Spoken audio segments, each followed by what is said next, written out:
Hoje, na nossa aula 04, você vai aprender como resolver a equação do segundo grau incompleta quando o coeficiente C é igual a zero, né? A gente vai ter apenas coeficiente A e coeficiente B. Então, a gente vai aprender hoje como resolver esse tipo de questão.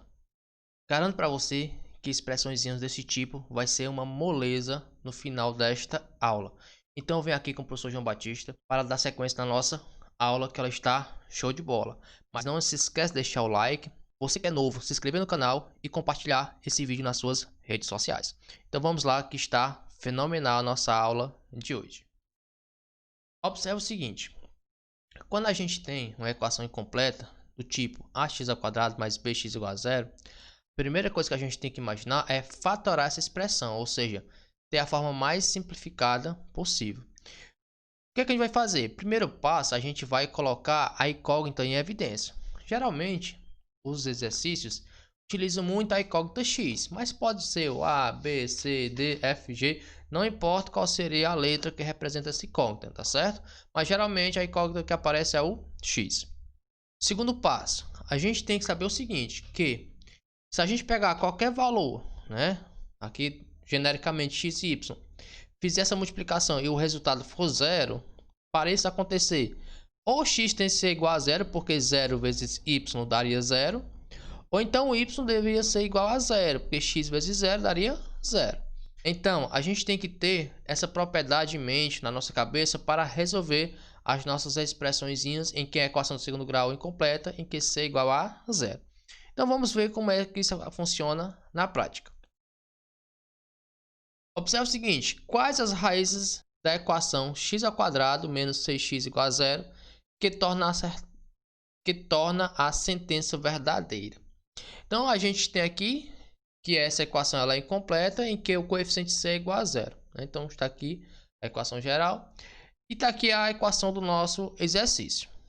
Primeira coisa que a gente vai fazer, a gente vai colocar o termo comum em evidência. Nesse caso aqui, o termo comum seria o x. Por que ele é comum? Porque eu tenho x nesse primeiro termo e tenho x também nesse segundo termo. Então, é o termo comum. O que a gente vai fazer? Como o nome já diz, é colocar esse valor em evidência. O que é colocar esse valor em evidência? É justamente colocar ele aqui separado, né? Então, colocar aqui separado, eu estou colocando ele em evidência. Aí você me pergunta, como é que dessa expressão a gente chegou nessa? Primeiro, a gente colocou aquele em evidência, beleza, ficou aqui fora. Como é que eu cheguei nesse x? Eu peguei x² e dividi por x. Como é que a gente faz isso? Vou mostrar de duas maneiras. Primeiro, você vai pegar e montar essa divisãozinha aqui. X² dividido para x, ou seja, é esse x² dividido por esse x. O que seria x²? É x vezes x.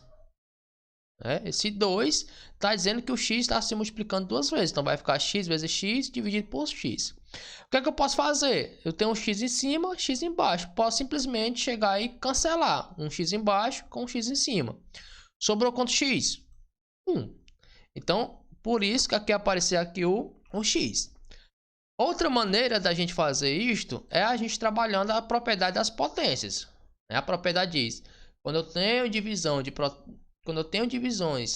de potências que têm a mesma base, a gente vai manter a base e subtrair os expoentes. Então aqui o expoente é 2, o expoente aqui é 1. Não está aparecendo, é subentendido, então nesse caso é 1. E 2 menos 1 é 1. Então, quando eu pego x² e divido por x, vai dar quanto? X. Por quê? Quando eu faço 2 menos 1, vai dar 1, então esse 1 não precisa aparecer. Então, foi isso. Coloquei aqui o termo comum em evidência, que seria o x, né? Botei aqui fora do parênteses, abri o parênteses, quando eu faço x² dividido por x, vai dar x. Como é que eu cheguei aqui a menos 6? O menos a gente só faz manter aqui o sinal, e a gente tem aqui o 6x dividido para x. Como é que ficaria nesse caso? 6x é a mesma coisa que 6 vezes x, né? Então, se eu tenho um x em cima e tenho um x embaixo, a gente pode simplesmente cancelar. Detalhe, eu só posso cancelar porque aqui a gente tem um produto, a gente tem uma multiplicação. Eu cancelei aqui em cima, né, e embaixo, E aqui também, porque nos dois casos eram produtos. Se fosse adição e subtração, a gente não pode simplesmente cancelar, tá certo? Então, cancelei x com x, sobrou quem? O 6. Quando eu faço 6x dividido para x, eu encontro quanto? 6. Não ficou legal? Vamos, do mesmo jeito, trabalhar a propriedade da potência. Então, a gente teria 6x dividido para x, ficaria o quê? 6x, aí tem 1 aqui como expoente, e aqui também tem 1 como expoente. Então, vai ficar 1 menos 1. Então, 1 menos 1 vai dar 0. Então, ficaria o quê? 6x elevado a 0. Todo e qualquer número elevado a 0 é igual a 1. Então, ficaria quanto? 6 vezes 1, 6. Então, quando eu divido 6x dividido para x, eu encontro aqui menos 6. Então, observe que aqui seriam as duas maneiras, né, de você fazer essa divisão. Bote na sua cabeça. A gente está pegando aqui esse termo inicial aqui e dividindo pela incógnita que a gente colocou em evidência. Quando eu faço x ao quadrado dividido para x, eu encontro x. Quando eu faço 6x dividido para x, eu encontro 6. Ficou na dúvida? Retoma aí o último minuto, últimos 2 minutos e reveja novamente como a gente fez essa simplificação. Pronto, primeiro passo a gente resolveu. Colocou o termo em evidência, fez a divisão aqui da expressão por x e encontrou esse valor que está em parênteses. Agora é só lembrar daquela propriedade. Quando eu tenho a multiplicação, ó, x vezes y. Nesse caso aqui, gente, é uma representação genérica. Aqui seria o x mesmo. E esse y seria aqui representado aqui pela expressão x menos 6. Tá certo? Aqui seria algo genérico. Nesse caso, quando a gente tem x vezes y igual a 0, ou x tem que ser igual a 0, ou y tem que ser igual a 0. Então, lá. Primeiro caso, x é igual a 0. Beleza. E x é igual a 0. O segundo caso é que y tem que ser igual a 0. Então, substituindo aqui esse y por x menos 6, a gente tem o quanto? X menos 6 igual a 0. Não? Novamente, quem seria o y? Seria aqui x menos 6, né? Igual a 0. Novamente, aqui, gente, é só uma representação genérica que vai servir para todos os casos. Então, veja o seguinte, como eu quero descobrir quanto é que vale x, então x vai ficar antes da igualdade e o 6 vai passar para o outro lado da igualdade, ficando x igual a 6. Por que que aqui ficou positivo? Porque toda vida que você tem um valor e que vai mudá-lo para o outro lado da igualdade, você vai com o inverso da operação. Então, se aqui estava subtraindo, o valor era negativo, passa para o outro lado positivo. Então, nesse caso, né, quais as raízes da equação que tornam a sentença verdadeira? Seria o quê? As raízes seriam 0 e 6. Por que isso? Vamos imaginar o seguinte. Se a gente colocasse aqui no lugar do x aqui, ó, colocasse o 0.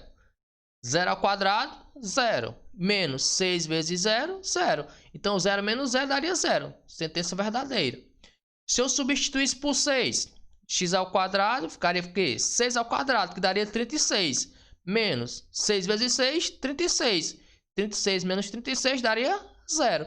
Então, por isso que 0 e 6 são as raízes reais dessa equação, que eu torno a sentença verdadeira. O que é que eu estou dizendo? Que eu pego esse número elevado ao quadrado menos 6 vezes esse número. Quando eu faço essa subtração, o resultado tem que ser igual a 0.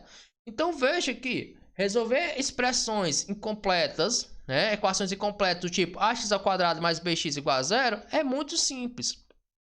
Assim, professor, ainda não deu para compreender. Então, a gente vai resolver mais 3 exercícios que vai ficar assim show de bola a sua compreensão.